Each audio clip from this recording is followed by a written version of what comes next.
where the wind whispers tales of survival and wooden giants guard the land against the sea. Welcome to Kinderdijk, the soul of the Netherlands carved by water, wind, and resilience. This isn't a journey, it's a walk through history, a tribute to human perseverance. Join food, travel, and DIY as we uncover the beating heart of this UNESCO World Heritage Site. We begin our journey at 1:20 p.m. near the iconic Erasmus Bridge in Rotterdam. With our OV chip card preloaded, we board the sleek Waterbus, the fastest and the most scenic way to reach Kinderdijk. As we glide along the Maas River, the city gradually fades into tranquil landscapes. Beautiful buildings like the banks, fancy boats drift past and the bridges gracefully arc overhead. It's a peaceful, picture-perfect cruise that takes about 40 minutes. We arrive at Kinderdijk at around 2 p.m. The visitor center here offers useful information, light snacks, and the entry tickets. The ticket costs 19.5 per person and there is only one type, a full access pass. As the lady at the counter humorously put it, if you go to the zoo and you can't buy a ticket just to see the monkeys, you need to buy one for the whole zoo. And just like that, we are off to explore everything this incredible place has to offer. Here is the map. And stretching alongside the hand-dug canal are 17 iconic windmills.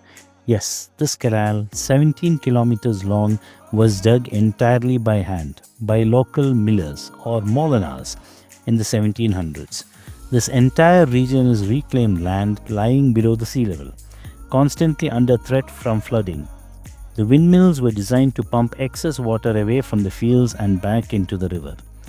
Here's a fun fact. The Dutch word Kinderdijk literally means children's dike. According to legend, during the St. Elizabeth flood of 1421, a cradle with a baby and a cat floated on the water. The cradle remained balanced because the cat kept jumping to keep it from tipping. That baby and the cradle came to symbolize hope, giving the area its name. As technology advanced, these windmills were complemented and eventually surpassed by coal-powered steam pumps, and later by modern electric pumping stations, each improving efficiency in keeping the land dry. Still, the windmills remain a symbol of Dutch ingenuity. We cross a small bridge and reach the old pumping station. Inside, we find educational displays, working models for kids, and detailed exhibits explaining Kinderdijk's history from prehistoric times to today. We see old tools used by millers, a scale model of the steam pumping station, and vivid recreations of workers tirelessly shoveling coal into the boilers. The steam station, built in 1868, operated until 1924 and was a game changer for the region. On the wall, we see the coat of arms of De Overwaard, in honor of the mayor who commissioned the steam station. There are also accounts of major floods over the centuries, some from river swelling, others due to rain and melting snow, overwhelming the dikes. Even with all these systems, nature kept testing the Dutch spirit. We take a ferry to the first windmill to open to visitors. There are two ferry options. One acts like a hop-on hop-off boat that stops at two mills, and the other cruises the full canal. We take the first one. Inside the windmill, time slows down. The structure is made of reed and wood, so kitchens were built separately outside the windmill to avoid fire hazards.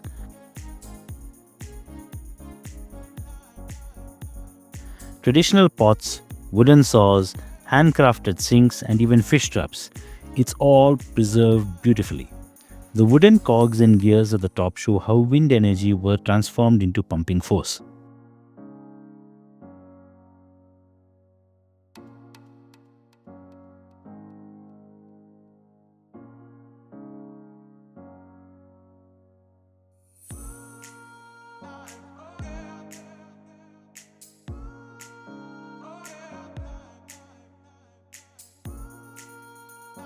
In the 1930s, during modernization, there was a plan to demolish the windmills.